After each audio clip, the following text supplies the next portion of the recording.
Huh? When they become deciduous? No, it's when the autumn comes in and you see the change when the leaves turn to some look orange, some look Red. there's a name they use for that term. Yeah. I forgot the name they use for it. No, it's just it's a term they use. It's a term they use. But it's gonna come back to me. We're gonna hear it. Yeah, but it shows the beauty and how the artistry of how everything just start, the colors and everything, how it looks so majestic.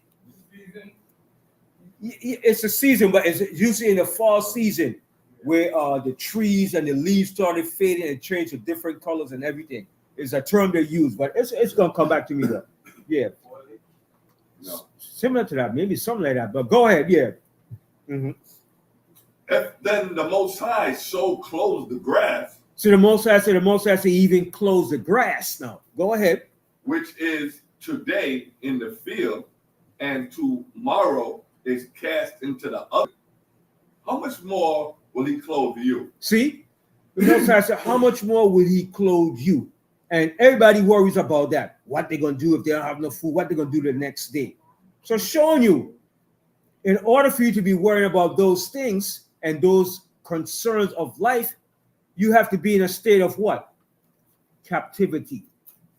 If you're not in captivity, you don't worry about these things. When you're in your full sovereignty, ruling as a nation of people, you don't worry about those things. But when you're a nation of people in exile and captivity, you worry about these things. You worry about the next day. If you're going to have a job, if you're going to have money to pay your rent, to pay your car insurance, your car note, you're going to have money to put food on the table. Those are called what? The anxieties of life. All right? Read that verse again, LeBron. Read out the book of Luke, chapter 12, verse 28. If then the Most High so clothed the grass, which is today in the field, and tomorrow is cast into the oven, how much more will he clothe you, O ye of little faith? So Yahweh shall call us, O ye of little faith. Yeah, got you. It's up. Got you. Found it. So it came up? Yeah. What was the problem? I don't know. I have no idea. Satan was trying to trap us up, huh? I have no idea. But, All right. So I you're on now. okay. All right. So which one is on? Which one is on? Right after what? Right after what? All right. Shalom, family. We're finally up. Oh boy. We're in Bayaf Dawad mode. Camp mode. Bayaf Dawad camp mode. That's our alternate site. It's up, family. I know you're probably wondering where is the class? What's happening? Yeah, it's a lot of difficulties. A lot of things transpired. So we had to choose an alternate route to get the videos up. So we're in Bayaf Dawad camp mode. We apologize for that. I know everybody been searching and looking. You probably missed probably a whole half an hour, 45 minutes of the segment that I was bringing out. But I was speaking. I was speaking about a certain particular person. I like to come straight. A coon, okay, Mark Robinson, because I don't like coons. I hate self-haters of our people, man, that only dare to self-destruct our people and to side with the enemy and the oppressor. Mark Robinson, a hypocrite, a low-level, what the Most I call him in the book of Colossians, he said, some of your people are known to be slow bellies, okay? A bunch of vile, unreputable people, people of no character. And they only choose to side with the oppressor and to get recognition and fame. And Mark Robinson, he's a black man. He's not a brother. No, he's a black man. He's a coon in North Carolina running for governor. And the coon, CNN busted him. CNN did an investigative report about him. And they found out that he was on all these porn sites Okay, he had his name was Mini Soldier, and his favorite porn site that he likes a trannies.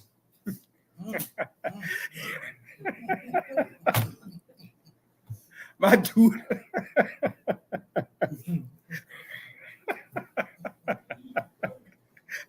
My dude like trannies. But he talks and he bashes trannies.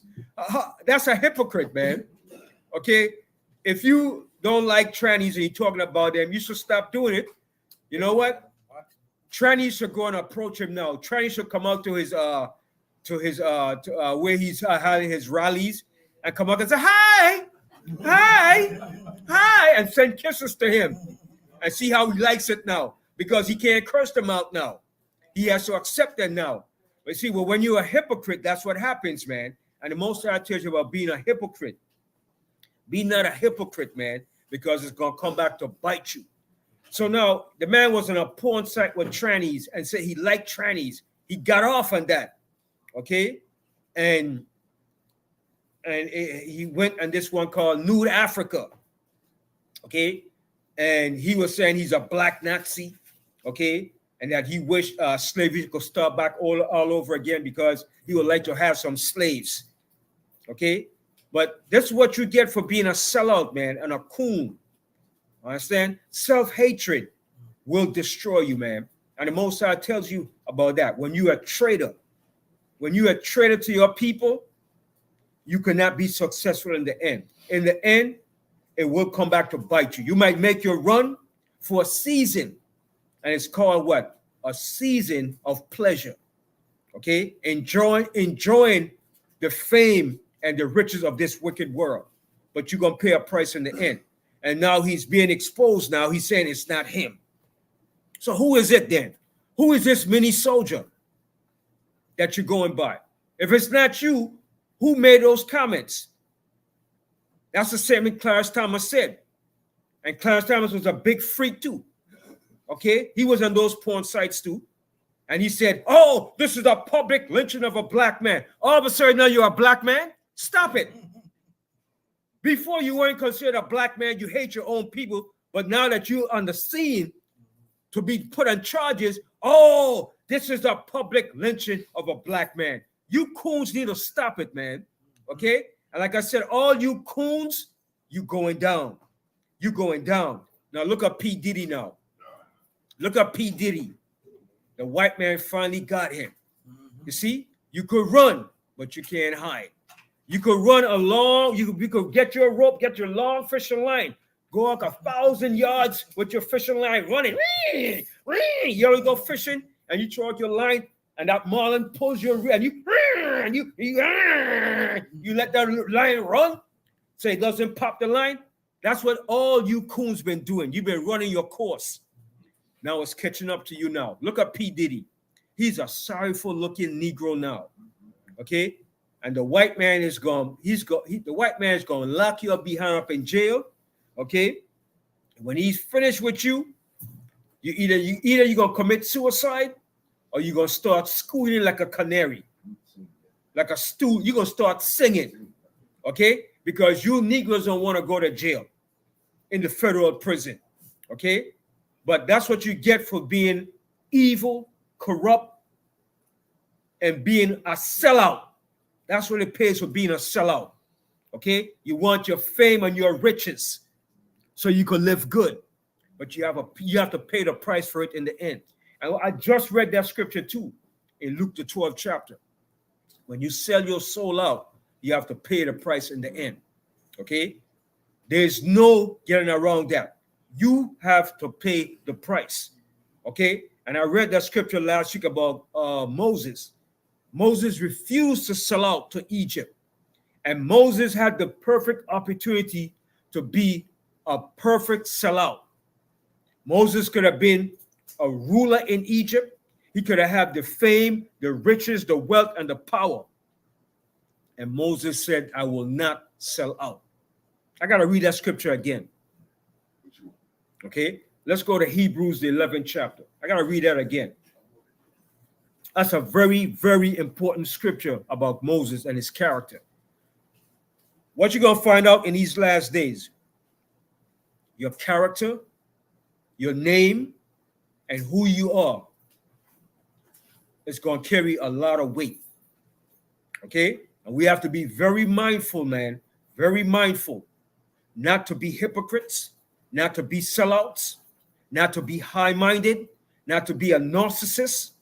Don't be a sociopath, but walk humbly with the Most High. What does the Most High require of us?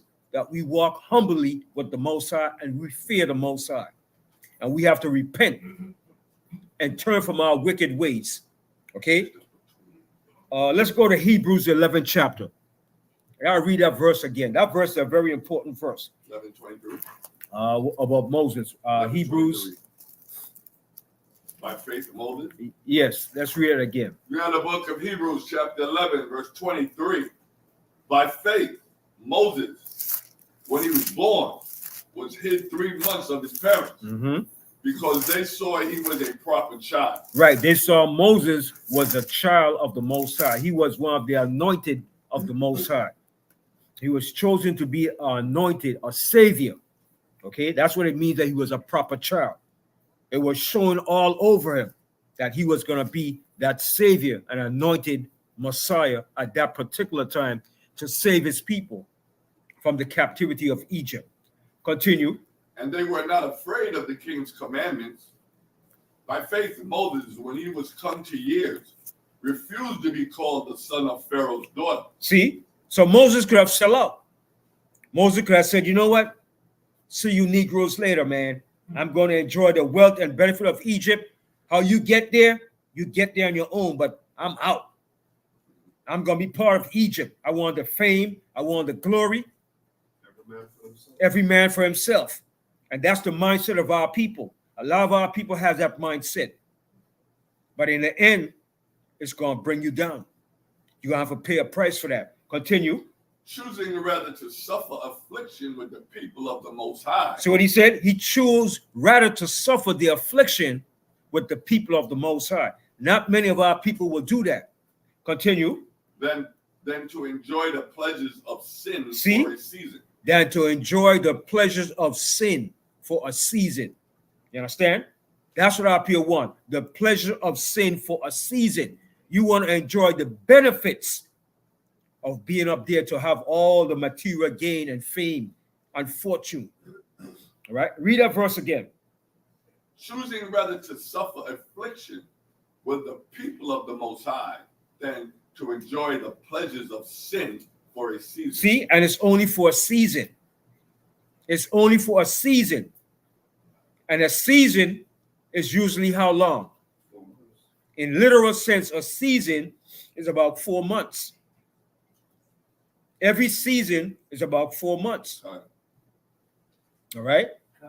So he's showing you that particular moment that you're enjoying that wealth, it's going to be for a short period of time. It's not going to be forever. But every season lasts for at least 4 months. 4 months of winter, 4 months of spring, 4 months of summer, and 4 months of fall. All right? And today's what? The 21st? I think tomorrow begins what? Either today or tomorrow begins. The 22nd begins the first season, the first month of fall, the autumn season. All right? So summer is done. Yes. The word that you probably were looking for was the equinox, something?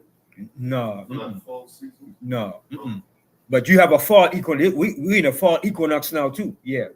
All right. And that's why you saw the full moon came in. Right, the harvest. All right. That full moon shows you that the harvest is coming to an end.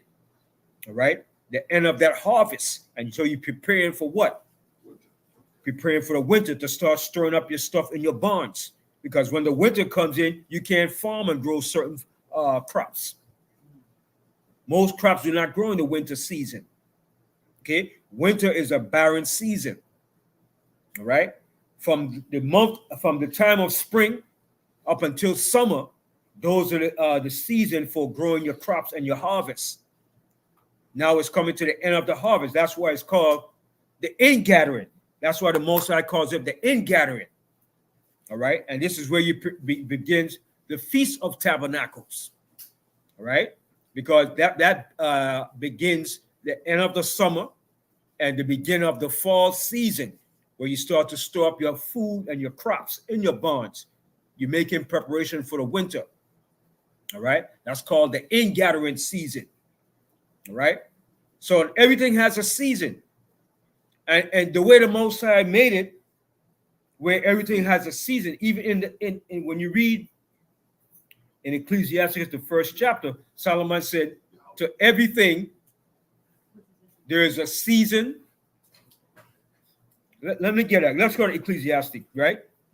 Ecclesiastes. Yeah, in the Bible was Solomon. Solomon said, to everything there's a purpose under the sun. There's a season for everything. Yeah, I love it. All right? There's a season to do everything. And that's why when you buy food and your food is in the season, that's the best time to buy it. When your food is out of season, that means that food is no good. Either it's GMO or artificial food. Right. All right? Because watermelon is not all season. If you see watermelon in the winter season, something is wrong. Maybe that's the leftover that you had there from the summer. But if you see fresh watermelon come in the winter time, something ain't right. That's a GMO. Fresh seedless watermelon. Yeah, fresh seedless watermelon, something ain't right. Or if you see mangoes coming up in the winter time, well, where you get this mango from? Mangoes only come around in the summertime, late spring, the summertime. All right? Fruits are seasonal. Certain food and fruits are seasonal. And another thing too, fish. Some fish are seasonal. All right? If you're getting fish every day, you're depleting the sea of the population. Just like snapper in the islands. You fish on one area, you stop from that point and you go to a different area because you don't want to deplete the population of that fish. So certain fish are seasonal. Okay? You're not going to get snapper all year round. You're not going to get bluefish. You're not going to get Dr. Fish all year round because you'll deplete the population of the fish. So you have to leave a certain population of it. We have a law in the island too that you can't hunt the turtles. Some people eat turtles, but there's a law. You caught killing any or catching any turtles, that's at least 2 years in jail, man. All right? Because some people eat the turtles and eat the eggs. And some people they do it so fast that they deplete the population of the animals. All right? Some people don't have no sense of using proper judgment. It's just like the deer season. The white man has that understanding that there's a deer season, there's an in season for the deer, and there's an out season for the deer. Now, I think now begins the deer season from now to about, I think, early December. If you caught hunting deers before that, that's a penalty or fine because you're destroying the population of the deers. So around this time now where the population is in abundance, you can hunt the deers. All right? But you're only allowed to hunt a certain amount. You can't go with 5 or 6 deers at one time. Maybe 2 is the most. All right? And then when you shoot or kill, I think it can't be the female. It has to be the male. Why not the female? All right? When you go hunting for certain animals or deer season, you go hunt the deer, but you can't kill the female deer. Why? Maybe in that time that the females are now pregnant. Right, she might be pregnant. So you destroying a population. Yeah, double. So you have to shoot the buck. You understand? You shoot the buck. You don't shoot the doe, which is the female. All right? And if you kill, you'll shoot, it has to be maybe 2. It can't be no more than that. Because 1 deer is a big deer, man. Yeah. one day could feed this whole congregation right here. You understand? Okay, so there's a season to everything. So that's why read that in Songs of Solomon, Ecclesiastes. Then we go back to Hebrews. Read out the book of Ecclesiastes, chapter 3, verse 1. Mm-hmm. To everything there is a season. See what he said? To everything there's a season. There's a season for everything that you do in life. Okay? To everything there is a season, man. There's a season to plant. There's a season to reap. Okay? Continue. And a time to every purpose under the heaven. And a time to every purpose under the heaven. There's a time for everything. Let's read, and he's going to name it. Go ahead. A time to be born. See, it's a time to be born. Go ahead. And a time to die. It's a time to die too. All right, go ahead. A time to plant and a time to pluck up that which is planted. See, there's a time to plant. You just can't plant any time. Okay? And it's a time to pluck up that which is planted. Okay? That's the natural order that the Most High gave. And you know who knew this? Our ancestors knew that. The people in the island, even down south, they knew that. When to plant. Yeah. When to pluck up. And they went off of what? Reading the moon, the cycle of the moon. Okay? When I was coming up, and I used to cut my hair a lot. I had a big fro. Now I ain't got nothing now, you see? I had a big fro. So my grandmother said, "Sonny boy, if you want to cut your hair, you want to trim it and you want to grow back real quick," she said, "cut it according to the new moon." I like, how Granny knew this stuff she's talking about? But they knew this. This was a science to them. Natural. They didn't learn from the white man in no school. That's something the Most High put in their spirit. She said, cut it on the new moon. I was like, what do you mean cut it on the new moon? For what? She said, "Sonny boy, cut it on the new moon." But when I got older, I said, damn, I see what Granny was talking about. She was telling you something, but I wasn't picking up on it. When you cut it during the new moon, it will grow back faster. When you cut your hair out of a certain cycle, it'll take a longer period to grow back. All right? But they knew that science. So she said, cut it during the new moon cycle. Or when you go fishing when? The dawn or nighttime. Sometimes the full moon. The full moon. Because everything comes up on the full moon. You understand? I know the fish. Yeah, on the full moon, because the fish come up for food. The moon is full, so everything is bright. Everything comes up for food. All right? And you plant on the new moon. All right? And you reap the harvest when the full moon comes up. Or certain cycles of the moon. You understand? And that's why a lot of our foreparents had what? They had that almanac, the Farmer's Almanac. My grandmother always had that. A lot of people down south in the islands always had that Farmer's Almanac. And they go by that. You understand? And that Farmer's Almanac was pretty much accurate. It was on point. And you know who made that, right? A Jake, an Israelite. Yes. Because actually, my old camp in Georgia, Mm-hmm. when we would make our calendar every year, we used the Farmer's Almanac, yeah. Always. I think it was made by who? It wasn't Benjamin Banneker or Yes. a Carver?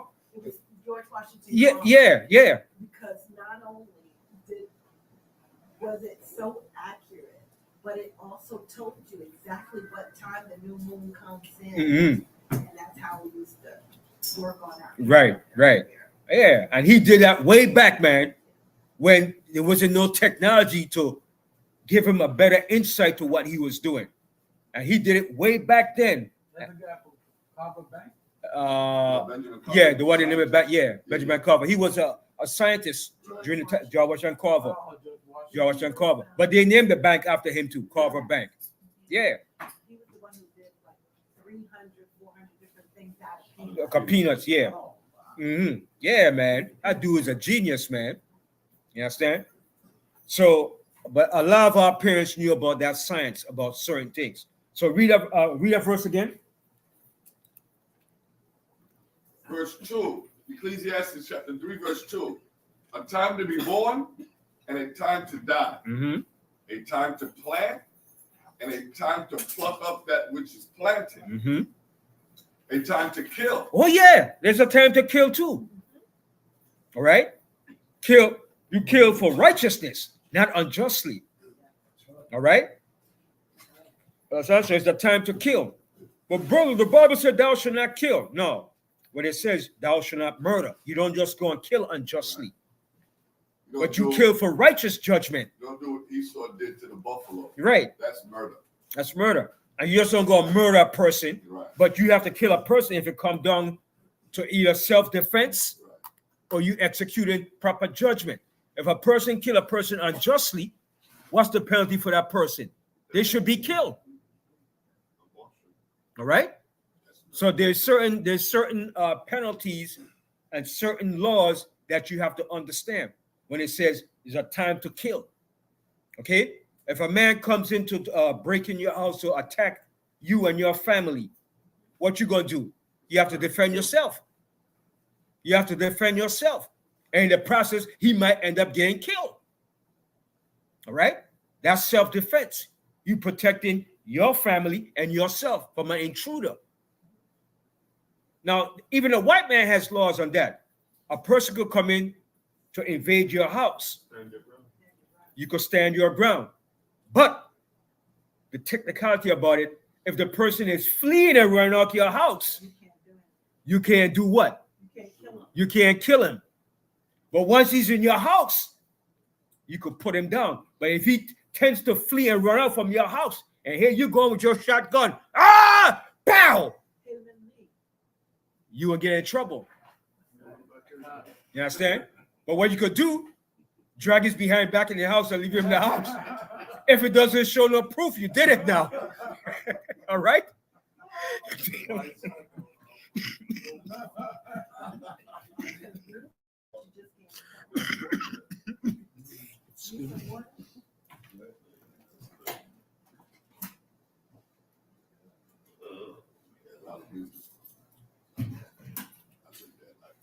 Excuse me. Yeah. All right. So you can't leave him outside. All right. Because when the cops come, they're gonna say, "But look, the man is outside. Why is he outside?" All right. Make sure you don't have no camera, nobody's witness. All right. And you drag his behind back in the house and you leave him on the floor. All right. And that'll be a justification. All right. But make sure there's no blood stains, no way where you say he drag him in. All right. Because when they come, they're gonna do a thorough investigation. You know, they're not gonna take your side most of the time.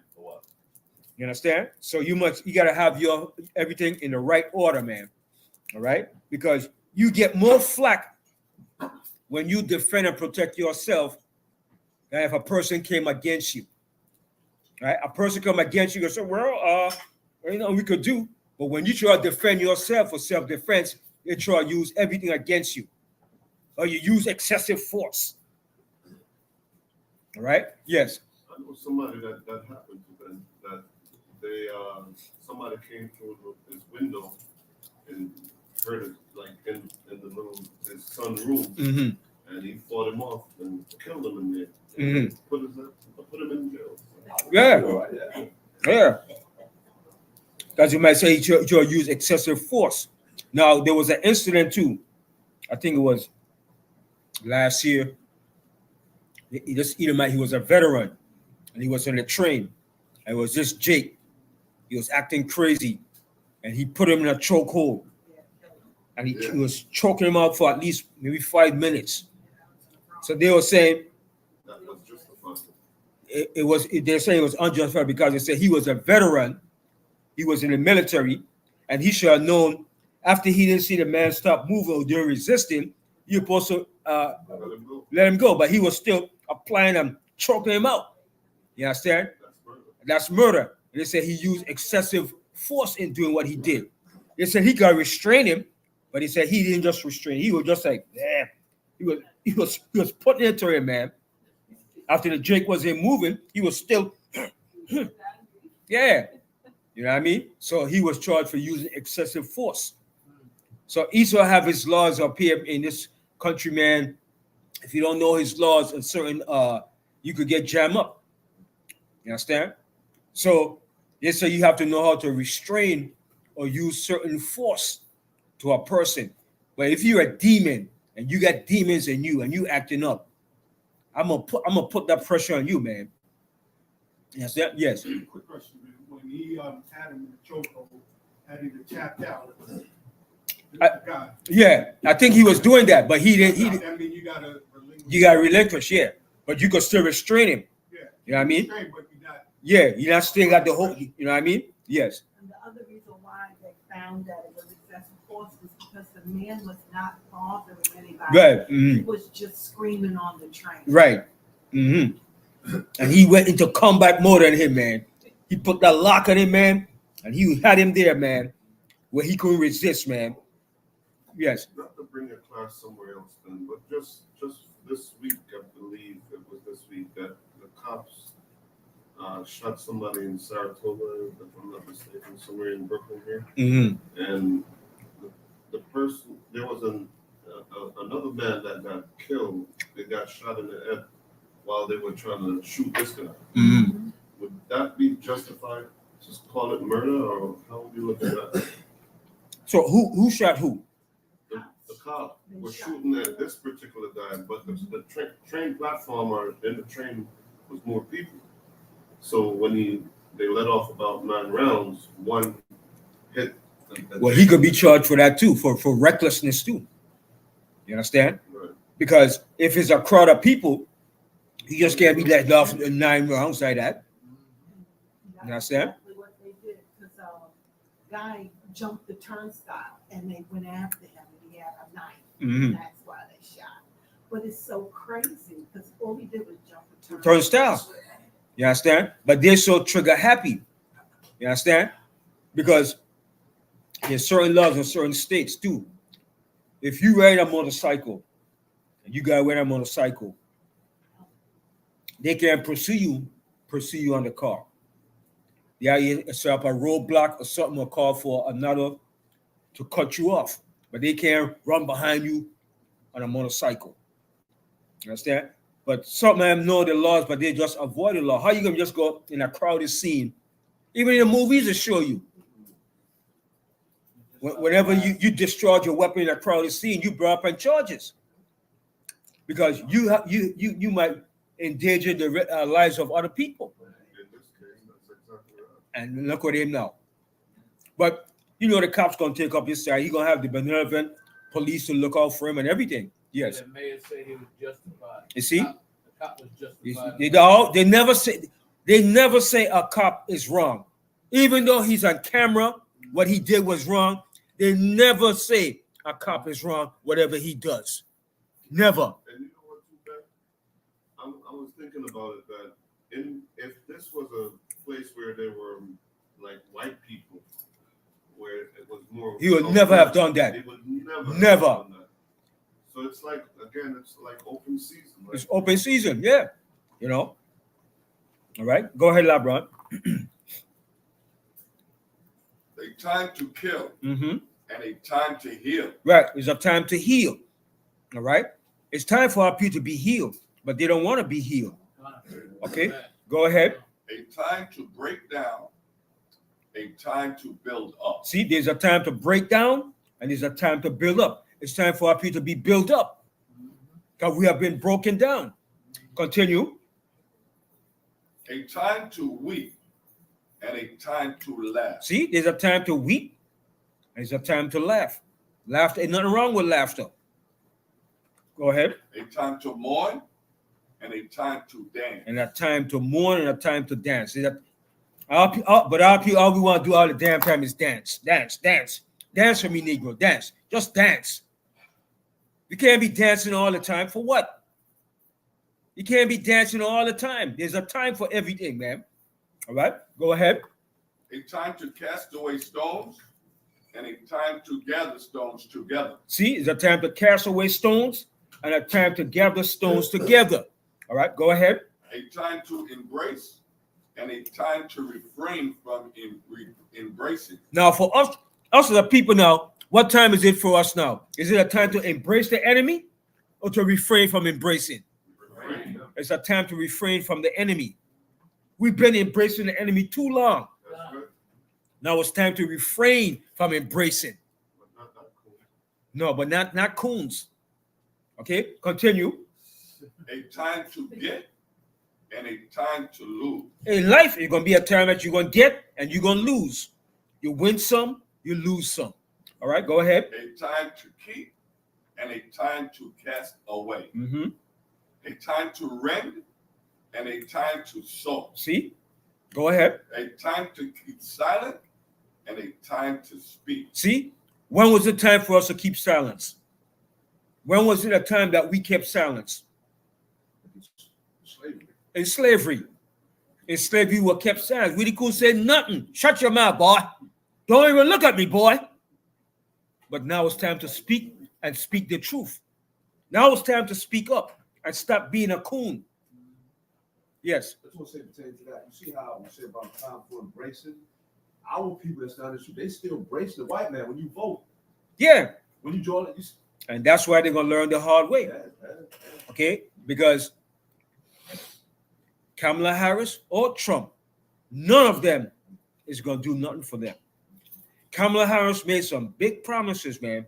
I heard her say that when she gets in, she's going to set up a program where for families, you're going to get a $50,000 incentive. I'm saying she's talking about it, but how are you going to initiate that program? They're going to lynch you, man. Are you going to take that money from the rich? They're going to try to lynch you. You going to take the money from the rich? Or you going to take it from the poor to create more taxes? How are you going to do it? There has to be a way where you're going to get that instead to get that money. Either you're going to stop giving Israel money, or you're going to stop giving money to Ukraine, which she's not going to do. They will not stop giving money to Israel, Ukraine. So I want to see how she's going to come about with that program if she's elected as president. And I know that's a pipe dream. That's only a false hope and false promises. That's right. Because you have to come up with a plan and a way how you're going to get that money. Okay? And I know it's going to come from taxing the poor. It's not going to come from taxing the rich. They never tax the rich and take from the rich. Okay? So if she wins, but I know she's not going to win, but she's going to win the popular votes. Right. That's a fact. Hands down. You should have seen the thing she had with Oprah. Oprah had a show she did. You should have seen all the supporters she got, man. You understand? Oprah had all the celebrities. Everybody was there, man. You had white dudes for Kamala. You had black man for Kamala. She had them section off. You should have seen the audience full to the max. Okay? And she's going to win the popular vote. But like I said, she's not going to win the hidden elites, shadow government behind the scene electoral votes. They're going to put their boy back in office. Okay? Their image is tarnished by the image of a so-called black woman and the fame and popularity that she's getting. Okay? They're looking stink. And they can't afford for their image to be tarnished like that. Their white supremacy ego. So they're going to put Trump back in office by the force of the ruling elite. And what is that going to show the masses of people? That this country is not run by a democracy. And that's what he's going to show them. Because the white man's not going to hide nothing no more. He's going to come straight out and tell you what he's going to do. And he's going to show them that the democracy that they thought they have is just an illusion. Okay? He's going to show them to their face that this country is run by the ruling elites. That's what he's going to do. He's not going to hide because his time is up. Why would he not put his own white boy back in office, but put a part-time black woman in office in front of his own white supremacist white man? Think about that. This is your kingdom. You're at the end of your rulership. and you're going to put a part-time black woman in your rulership to run your country? An enemy. An enemy at that. Give me a break. Nobody in the right man does that. The last lap of your run. Circle the tank, man. Yeah, right. The last run, the circling the tank, the last lap of your kingdom. And you're going to put a part-time black woman in rulership over a white supremacist white man? I don't think so. This country wasn't built and formed like that. That's right. Okay? The same way this country was formed and developed, that's the same way it's going out. They're going to come with a multicultural diversity. People are really delusional, man. And a lot of people believe that too, you know. Yeah. They believe that crap. It's so sad, man. It's a man. Not all of us is awake, man. It's sad. It's amazing how people believe that if they really trust in democracy, it will work. This country was not formed in democracy. That's right. Okay? And it's not ran by democracy. Okay? How you can see, if I'm giving an example. Let me give a small example.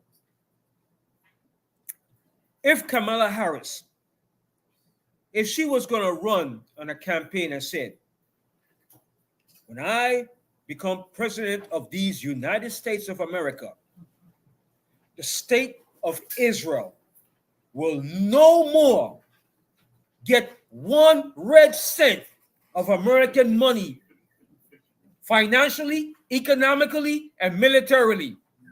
You think she'll ever be up there to run for president? She's a good shot. Now, so showing you it's not a democracy. She ever said that statement out of her mouth, she'll be gone. She will not have one chance to ever say, I'm running for the president of the United States. And that should show people, that should have people are really asleep and they're deceived and they're ignorant. Okay? Because why should Israel get 1 cent of America's money? Was it the United States that caused the Holocaust to them? No. If I cause something to you, then I should pay you. So why is Israel getting all these billions of dollars every year? Round the clock, non-stop. It never stopped. Military, weapons, money, technological advancement, everything, technologies, round the clock. It never stops. So isn't it about time that they pull themselves up from their own bootstrap, like they tell us? But I guarantee you, but she will never say and do that because she knows it's not a democracy. Trump, let him say that same thing. Let him run a campaign and say, I, Donald J. Trump, as the president of these United States, when I'm elected, the state of Israel will no more get 1 red cent of our money. It will be cut off. It will cease, and it will decease from getting one bloody cent of America's money. And see what happened to him. See how far he will get. He will never make it as a president. Even when they come out of that life, then they'll make sure that his family and everybody Will be blackballed for the rest of their life. And who is doing that? Is it the masses of the American public? No. It's the ruling elites behind the scene that's doing that. And that should make you see it's not a democracy. Anybody that speaks up against what America is doing, see what happens to them.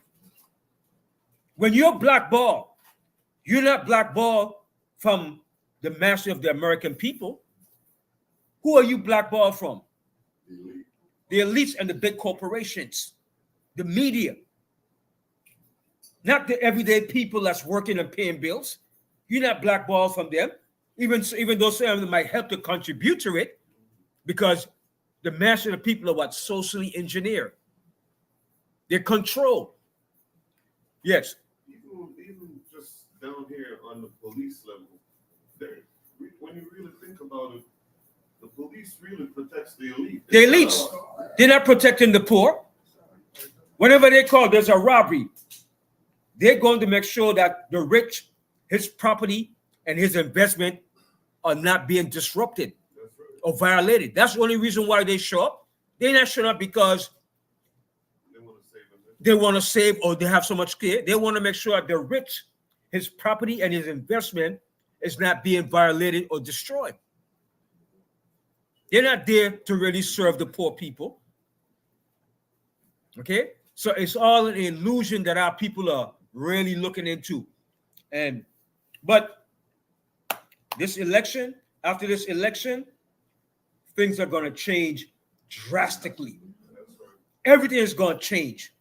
Okay? And a lot of people got their hopes up that Kamala Harris is going to win. Okay?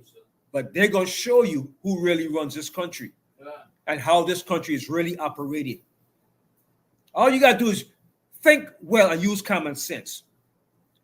If this country was founded by white men, racists, that established this country, how in the end, 200 years later, they're going to change from that mindset? How are they going to change? And that's how you develop the country. Are they going to change so much they're going to put a female black woman to run the affairs of their country? No way in hell. If that happens, that means all white men have to take a back seat. That's right. And they're not going to do that. White men are not going to take a back seat from what they believe is their privilege and their rights as white men. Never. Okay? So, but let's watch and see.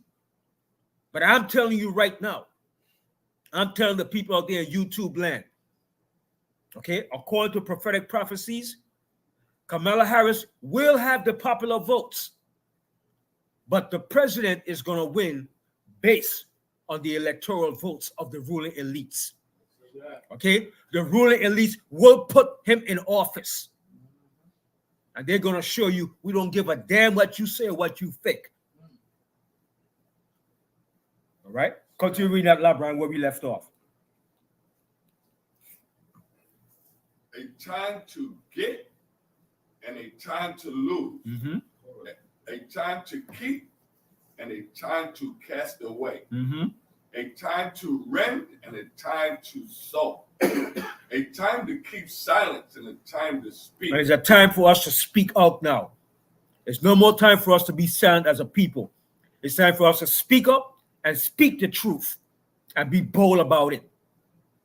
Okay, go ahead. A time to love. Yeah, it's a time to love. But and we a time to but hate. we've been loving everybody except our own. Right. That's the problem. Our love has not been going to our own people. Our love went to everybody else. And mainly to the white man. That's most of the time when our people say, you teaching hate, you're not teaching love, it's because they want to protect the white man. They want to show love to the white man. They still want to love him. They have what you call that Stockholm syndrome.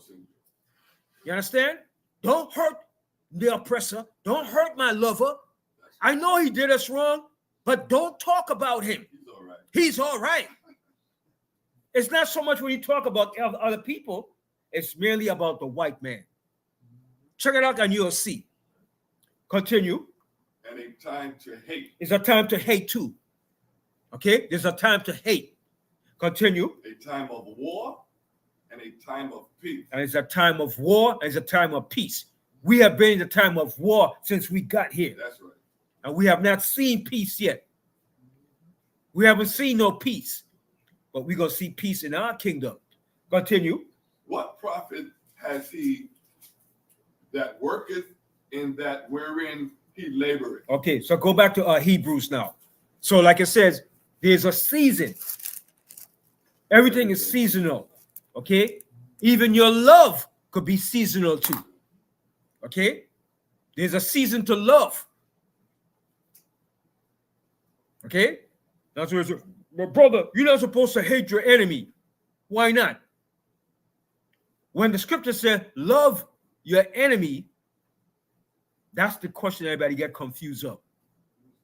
Who's that enemy that Christ, that Yahushua was talking about? That enemy was not talking about the natural enemy. Right. The enemy was talking about the enemy among your own people, because we have become more enemies to ourselves than we are enemy to the natural enemy. That's right. You understand? Your own people will do you in quicker than the oppressor would. All right? You have a good fancy car or good luxurious car, and you leave it in the block overnight. Who's going to go and take off your rims or break into your car? Your own people. Hey, that nigga got fat ride. Yo, what he got to do? The first thing you're trying to do is puncture your car, take your rims off. Why would you want to take my rims off my car? Go and steal my stereo system. That's what we will do. Let him see me get a good house, a nice house. If I don't have CC system outside cameras, niggas are going there and break into my house. Don't let me see that gold chain on my neck, a whole thing of gold chain. They will set me up at nighttime. You see that Negro? See all them gold chain on his neck? Go get that nigga. It's your own people do you in. Most of the time. And that's wrong. It's not right. We shouldn't be the enemy of our own people. That's something that the enemy should do. All right? So let's go back to Hebrews. Read out of Hebrews chapter 11, verse 26. Esteeming the approach of Hamashiach greater riches than the treasures in Egypt. Mm-hmm. For he had respect unto the recompense of the reward. By faith, he forsook Egypt. See what he did? By faith, he forsook Egypt. Now, everything was in the power of Moses to accept. All he had to do was accept. All he had to do was bow down, make an agreement, and he'd have been the man in Egypt. So by faith, he forsook Egypt. Most of our people don't want to forsake America. Huh? There ain't no place in the world like America, buddy. And you know what? I got to say this here, man. Yes, in America, you could get certain benefits and certain things. But this country, America, has been the most oppressive to our people than any other country on the face of the earth. Yeah. You understand? Because the things that this man did to us, the other countries and nations never did to us. Okay? Even to the simpler fact that they will make laws to redline you in the bank so that you will receive loans. That's on a high level of hatred. Okay? You make laws to oppress a certain people. Okay? You made laws where you can't go in certain areas. When you go to buy a house, they made certain redlining to deter you from getting that house. You understand? They went to every measure to oppress us, man. You understand? And even Paul Robeson, when he was here, he said he left here and went to Russia. And he got treated better in Russia than when he was here in America. And he was an American citizen. Just like when a lot of American soldiers fought for the American military. They went overseas, fought to free Germany from Germany. And when they came back to America, they were still called boys and niggas.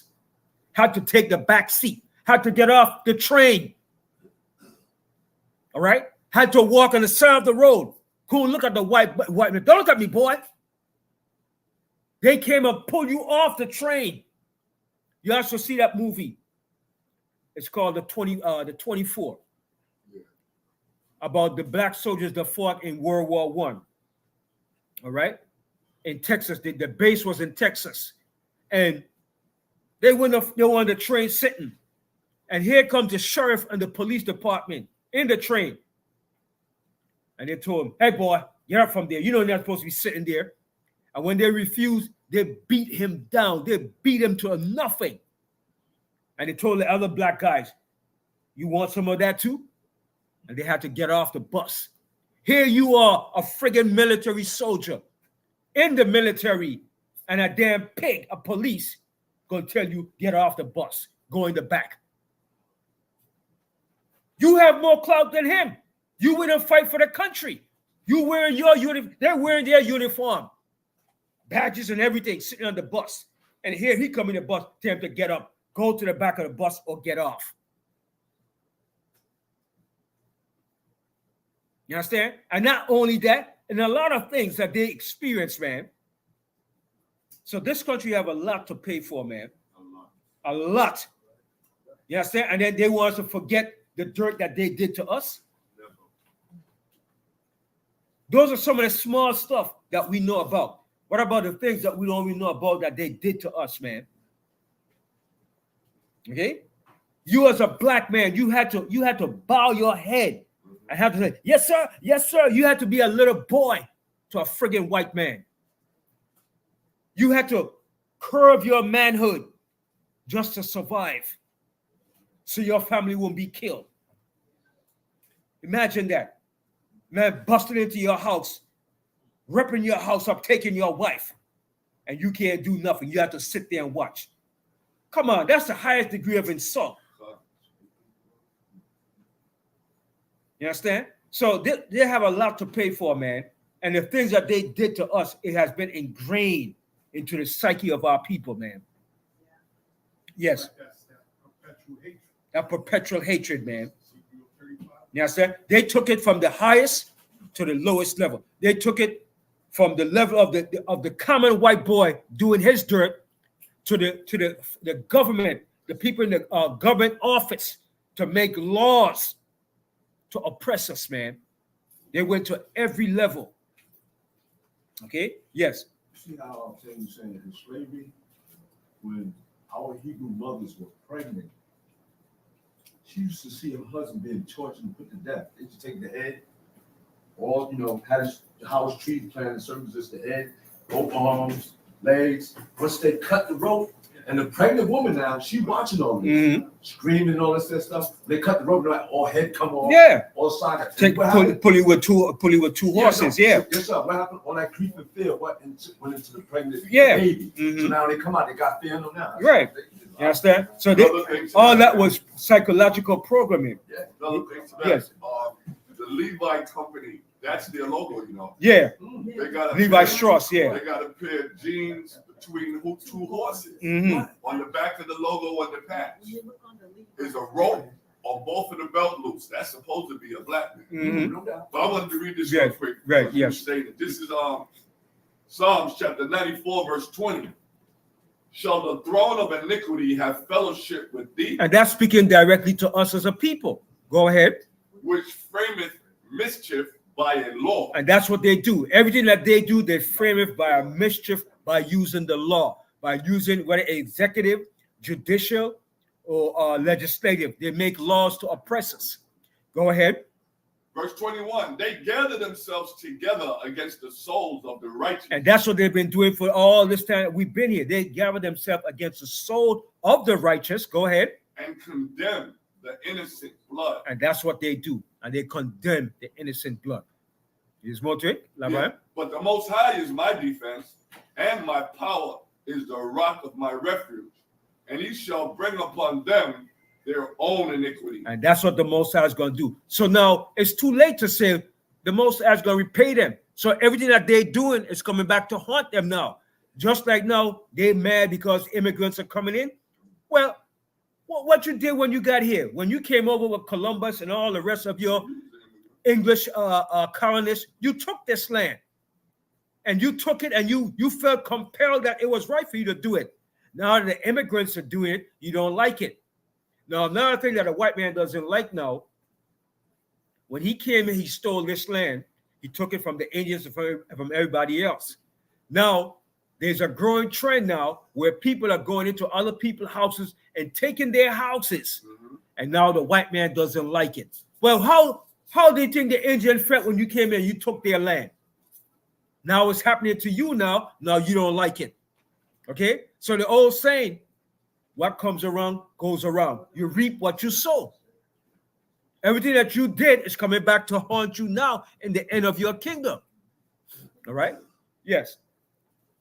What I was saying is, the thing you mentioned about Levi, the original design did show a slave being drawn quarter, but once they had become politically correct, they then put the gene. Right.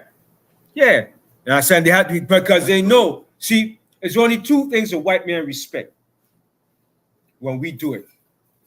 We put political pressure on him, and we use economical pressure. That's the only two things we respect. I'm gonna give you a prime example. King did. That's what I was gonna say. A prime example. That's what King did. Martin Luther King. A prime example. When he boycotted those bus company, they were talking trash at first. But when they saw that black people start uniting and start doing it together, and they saw they were losing money, they said, oh, wait a minute. They were losing money. You understand? Because black people was not riding the buses. We were pooling together, and we was looking out for one another. And that's what they hate. You understand? When we use that power, you understand? And that's what they fear the most.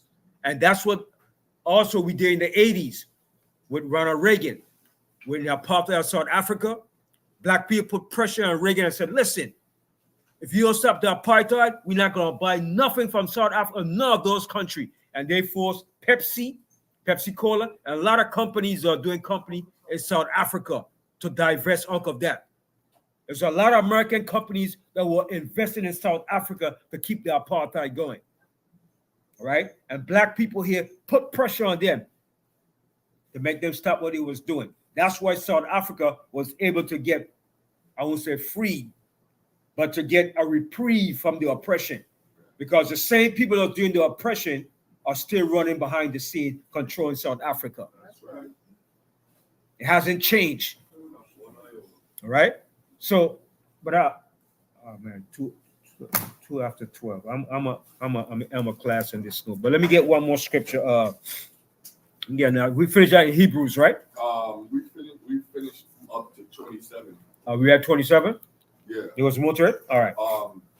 Yeah, it was more to it. I'll read the whole thing. Read out of Hebrews chapter 12, verse 11, verse 27.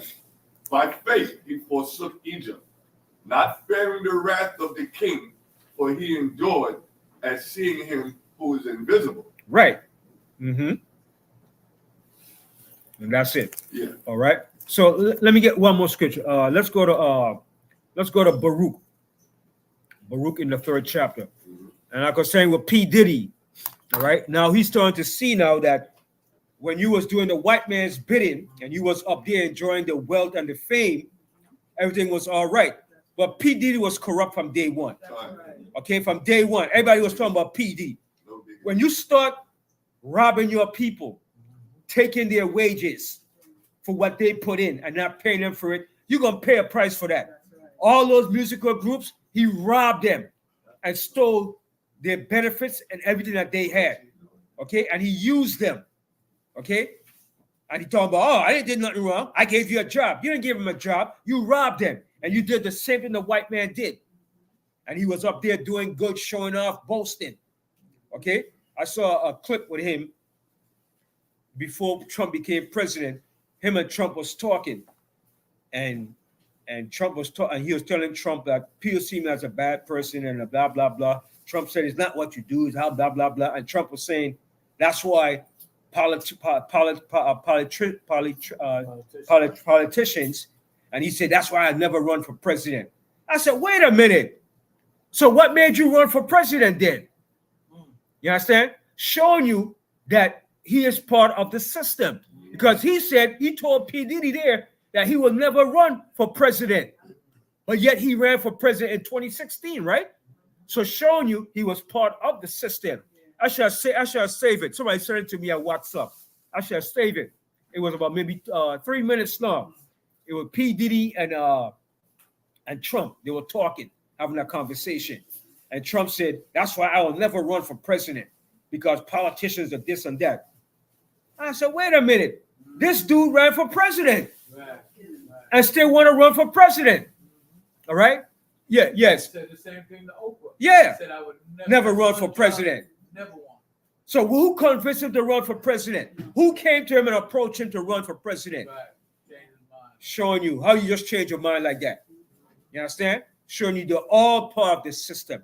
All of them are working for the system. They're part of the matrix to keep the bull crap going. Okay?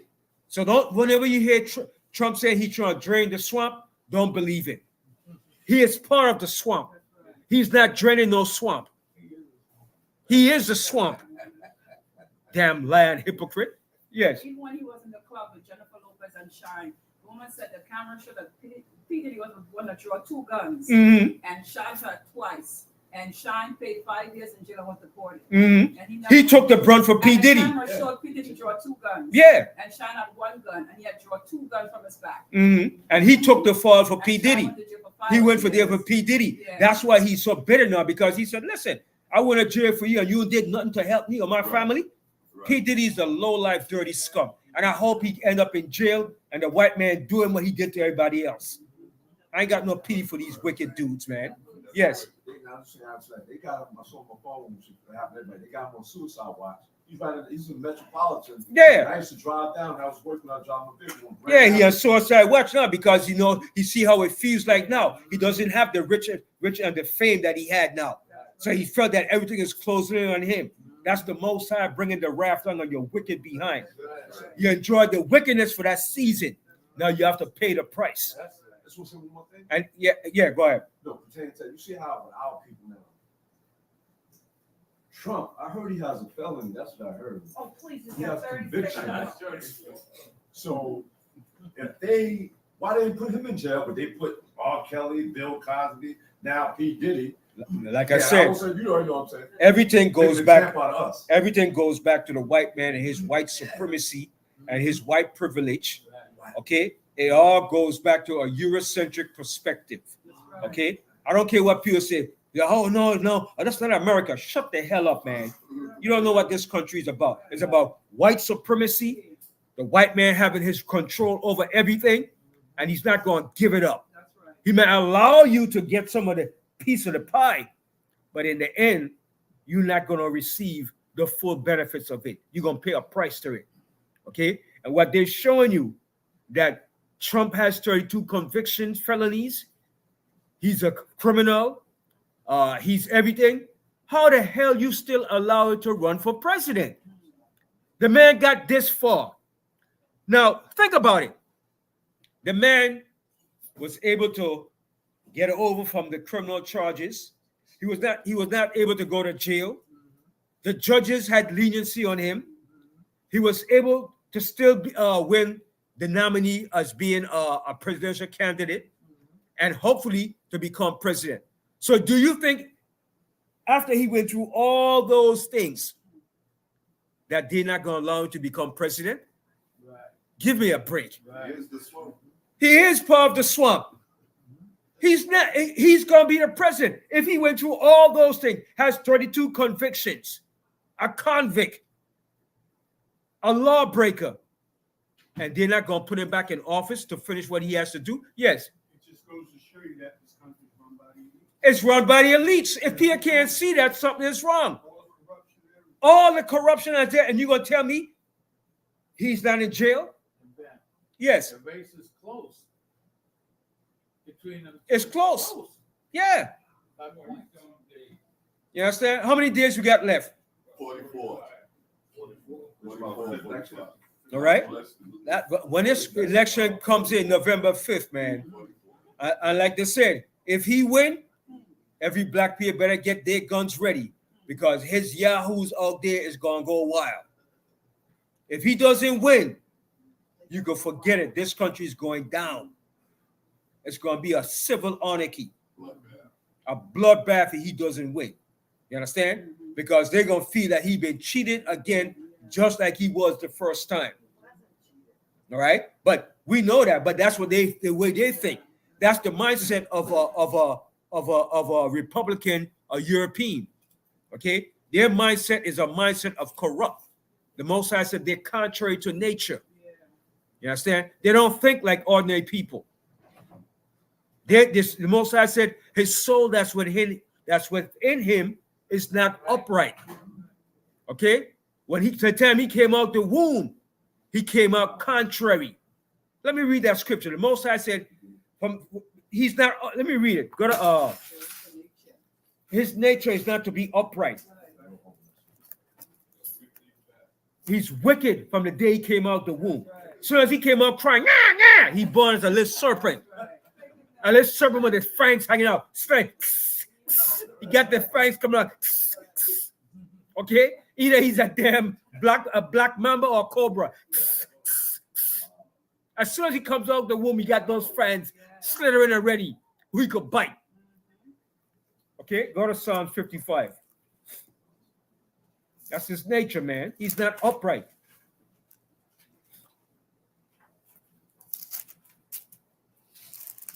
Psalms 55.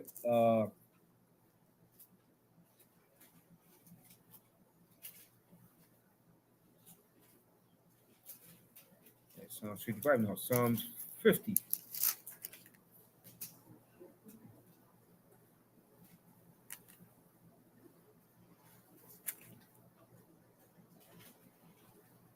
Okay, read Psalms 50 and 16. There's another one. The Most High said, do you indeed speak righteousness, O congregation? Give me 1 second. No, it's in Psalms. Psalms 51. Sorry, Psalms 51.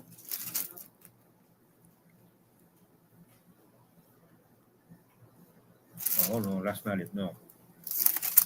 Psalms 58. Psalms 58. Right. Okay. Read Psalms 50 and 16 first. The book of Psalms, chapter 50, verse 16. But unto the wicked, the Most High said, what hast thou to do to clear my statutes? So the Most High said, unto you, the wicked, who gave you the authority to take my words, my statutes, and put it in your mouth? Who gave you the audacity of you? Read that verse again. But unto the wicked, the Most High said, what hast thou to do to declare my statutes, or that thou shouldest take my covenant in thy mouth? And the Most High said, and that you should take my covenant and put it in your mouth. Talking about you're God's people. You're the people of the Most High. The audacity of these vipers. Okay, go ahead. Seeing thou hatest instruction. So the Most High said, seeing that you hate instructions, you don't love instructions. Go ahead. And castest my words behind. And that's what they do. They cast the Most High words behind them. Perfect example, when you go in the courthouses. They said, do you solemnly swear to tell the truth? Nothing but the truth, the whole truth. They got you swearing the Bible, right? And then when he finished, what does he do with the Bible? He put it down. Put it away. But he got you swearing the Bible. Put out the Bible to have you swear on it. All right? Go ahead. When thou sawest a thief, then thou consented with him. Yeah, when they saw a thief, when they saw Columbus and all the rest of the thieving European brothers, they didn't say nothing. They didn't condemn them for what they did. They went along with it. When Pizarro, when Leopold, and all these friggin' European explorers went around conquering and stealing and raping Africa, they didn't condemn them for what they did. They justified them. Oh, it's all right. It's called manifest destiny. You bastards. Yeah, we have to civilize the uncivilized. The savages, they justified everything they did when they went down to Australia. They justified it. We have to get rid of the savages. When they went down to South Africa, well, you South Africans were in all of us South Africa. You were in certain parts, so we came and we took it. Regardless of what, it doesn't belong to you. But they justified whatever they did. Leopold, they never condemned Leopold for what he did in the Congo. And he surpassed all of the European savages, what they did to black people. What Leopold did, man, You were like, what? How come they never taught us that in school? They don't teach you about what Leopold did in school. They don't teach you any history. They omit that history. You have to go and research that history on your own. That dude was a savage what he did to black people down in the Congo. All right, go ahead. And have been partakers with adulterers. And they were partakers of adulterers. Go ahead. Thou givest thy mouth to evil. See? And they give their mouth to evil. Everything they say is about evil. Go ahead. And thy tongue frameth deceit. See? And their tongue frameth deceit. Everything about them is deceit. They can't tell the truth or speak the truth. So I saw one with where Jasmine Crockett was asking one of the bastards that wrote he wrote the Project for America 2025. And she was asking him, are you the vice president that wrote it? And he tried to talk over her. She said, I'm asking you, yes or no? And the devil will not answer the question. He's just talking and running his mouth. She said, Chairman, my time is up. Take back my time. He's not answering the question. He's just talking and going around. So he was the one that wrote the whole damn thing. But that's the nature of these beasts, man. Okay, go ahead. Thou sittest and speakest against thy brother. And that's what they do. They speak against us. We're their brother. Go ahead. Thou slanderest thine own mother's son. And that's what they do. They slander us. They slander us all the time. That's the nature of the wicked. They slander us every chance they get. Okay, go ahead. These things hast thou done, and I kept silence. So the Most High said, you did all these things, and I kept silence. I didn't do nothing to you. I allow you to do all this. Go ahead. Thou thoughtest that I was altogether such as one as thyself. That's why the white man think that God is white, and he was the one supposed to rule the earth. God looks like him. We're God's people, and what we did, God allowed us to do it. God justified us to do it. That's why he have that concept, because the Most High did not intervene or stop him from doing what he is doing. The Most High allowed him to do it, but in the end of it, the Most High is going to polish him up, boy. All praise to the Most High is going to smack him up, man. He's going to get a good smack him up. The Most High will let you run your course, man. You understand? And the Most High allowed us to run our course too, until the Most High said, enough is enough. Now I'm going to bring the Romans in. I'm going to let the Romans finish you up.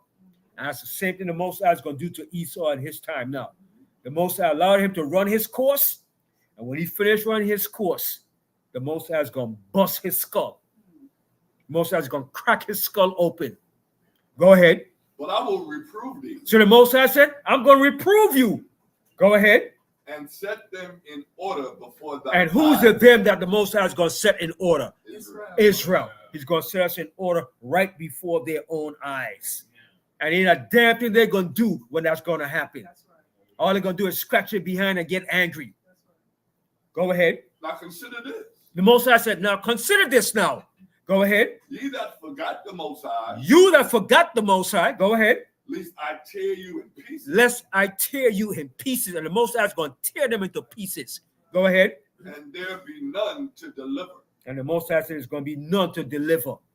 All right. Now go to Psalms 58. Psalms 58 and read the first verse. And this is the white man right here. This is nature right here. Reading out of Psalms chapter 58, verse 1. Do ye indeed speak righteousness, O congregation? No, they don't speak righteousness. That's the question that's being posed. Go ahead. Do ye judge uprightly, No, they don't judge uprightly. Go ahead. O ye sons of men? Oh, you sons of men. Go ahead. Yeah, in the heart ye work wickedness. In their mind, they work wickedness. That's all they think about. In their minds, they work wickedness. Go ahead. You weigh the violence of your hands in the earth. What does that mean when it says you weigh the violence of your hands in the earth? What does that mean? They bring on that balance on. Yes, but he said you weigh the violence of your hands in the earth. You contemplate. Shed a lot of things, shed. All you do is go around the face of the earth and shed and kill people in the earth. And you use your, what you call your system of law your military, your justice to say you're bringing justice to people in the earth. Democracy. Yeah, you use that lie, hypocrisy, democracy, that you're bringing democracy to help free people. But you're using violence to do it. You go about by using violence. So you balance out all the judgment and death in the earth by your violence. But yet you condemn everybody else for what they're doing. But when you do it, you have a free hand to do it. Free reign, and nobody condemn you for what you're doing. Yes. The biggest hypocrite, man. So the Most High said they weigh their violence in the earth. Anywhere in the earth, it's them that's doing it. Wherever you see violence, it's because of the white man. What's taking place in South America is because of the white man, what he did to that country. He robbed and exploited that country of the resources and the wealth. So now the people have nothing left for themselves.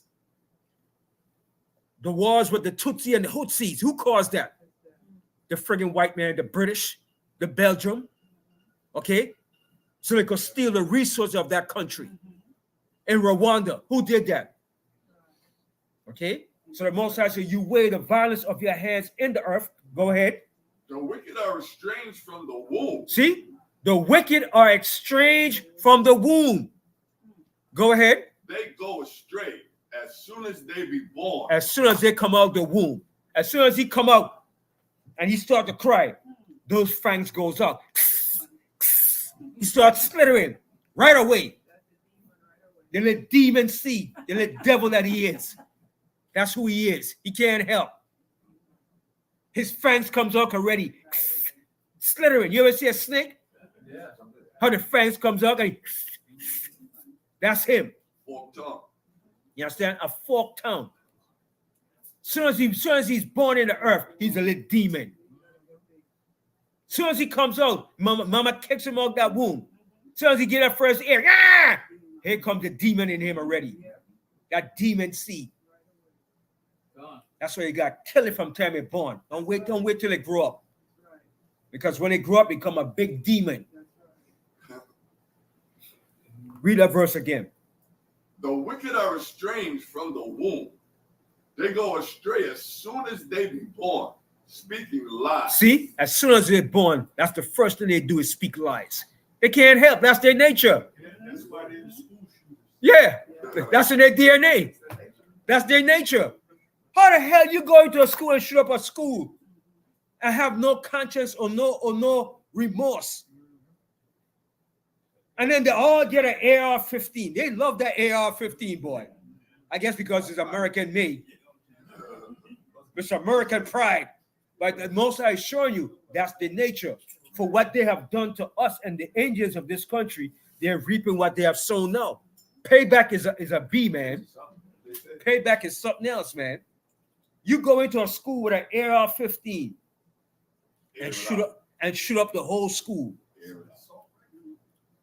Assault AR-15, man, American-made weapon. That's the choice of the American weapon.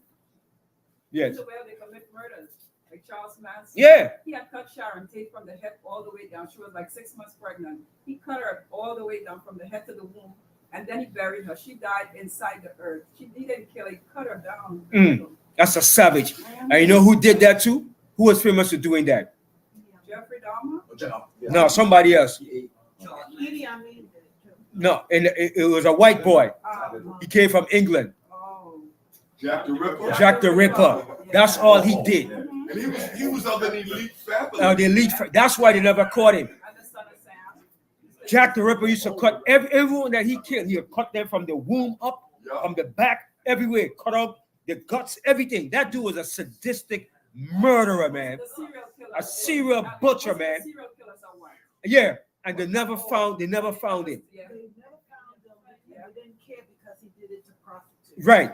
And he was white too. That's why. Yeah. You understand? That shows you the mentality. That's the nature. All serial killer are white men. All of them. Boston Strangler. Yes. All right? That's what they do. How you gonna cut a woman open like that from the womb right up? And she was 6 months pregnant. And they say they say he does it so fast and so quick. They said he has to be a person that's in the medical field. He was a doctor, a butcher. You understand? These dudes are psychos, man. All right? And that's what they all do, man. And that's what they did in slavery too. They did the same thing in slavery. And the U.S. Cavalry did the same thing to the Indian woman on the reservation. They would get the saber sword, split her guts open, and take out the baby and hang it and toss it against a rock. Okay? These devils are something else, man. And they'll get more fame. They say, well, you scalp them. The more scalp you get, more scalp of these Indian savages, the better for you. They took pride in that thing, man. You're gonna scalp me an Indian. Scalp me a savage. Yeah.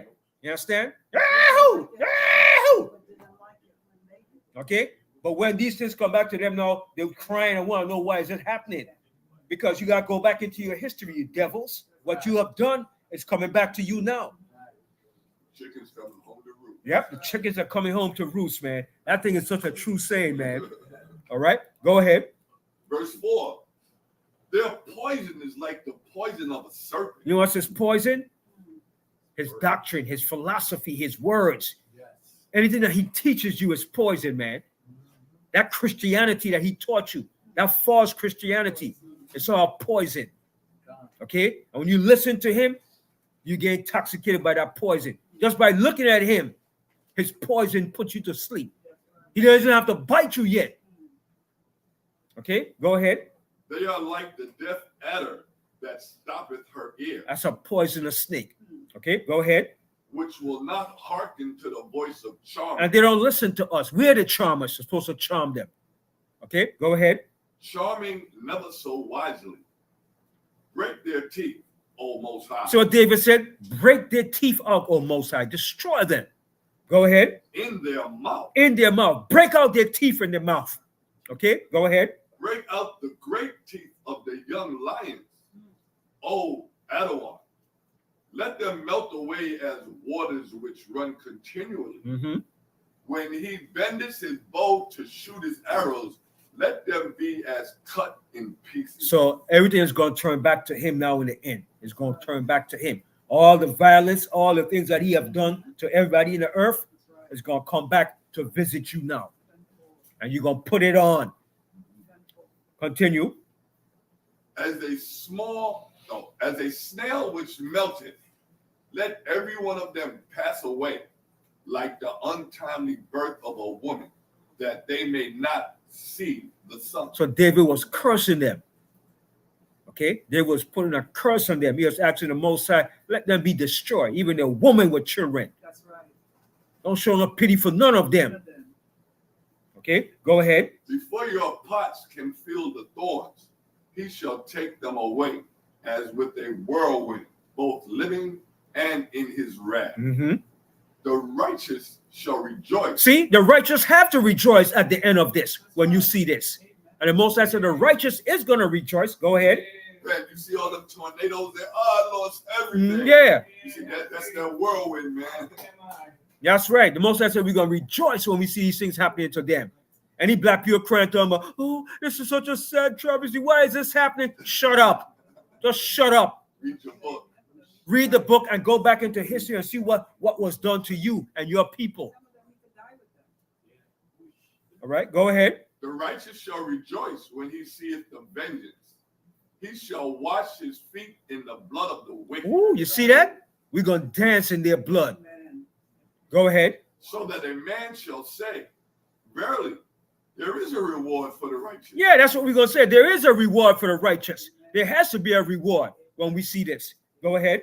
Verily, he is a power that judges in the earth. And that's what we're going to say. Verily, there is a God that judgeth in the earth. All right? So we shouldn't be feeling sorry for none of them or crying or showing no pity or why is this happening. We should be asking, why is this happening? Why did it take so long? Yeah. Why it took so long?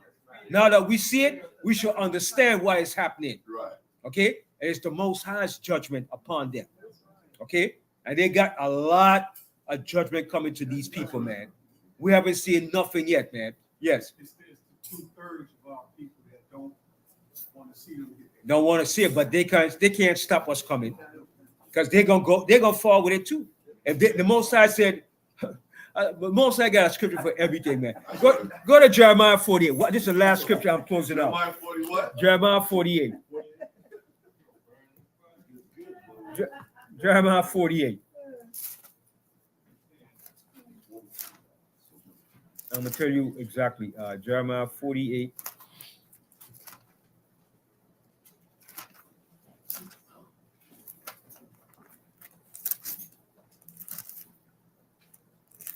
And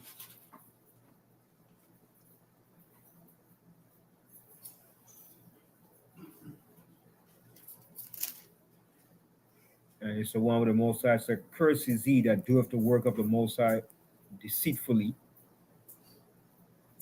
Yeah, number 10. The 10th verse. Yeah. Jeremiah 48 and 10, right? Yeah, you want it? Yeah, read it. Yeah. Read out the book of Jeremiah, chapter 48, and verse 10.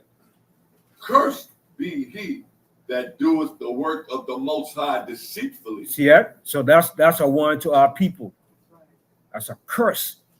It's going to bring a heavy curse in you. Cursed be he that doeth the work of the Most High deceitfully. All right, go ahead. And cursed be he that keepeth back his sword from blood. See? So when the time comes that you have to use that sword and you say, "Oh, I can't do it." No. You're going to be the sword. That sword is going to fall upon your head. Bring him hither. All right. So it says, "And cursed be he that keepeth back his sword from blood." All right. So when the Most High give the order and you say, "I can't do it. That's my boss. That's my friend." Okay. You got to go. All right. So with that, I'm in my class, and maybe next week we'll try to see if we get everything up and running. So we did not use our regular site. We went on an alternate site, Bayaf the Wad camp mode. Our computer is it's not working properly. It's acting up. So new computer, expensive computer too. But hey, things happen, man. That's how it is when you're in the struggle, in the captivity. But we give praise and credit to the Most High for all things. All right, and Most High willing, we'll try to rectify the situation with the technical difficulties. And with that, all Israel, I say shalom, and all praises to the Most High. Yeshua.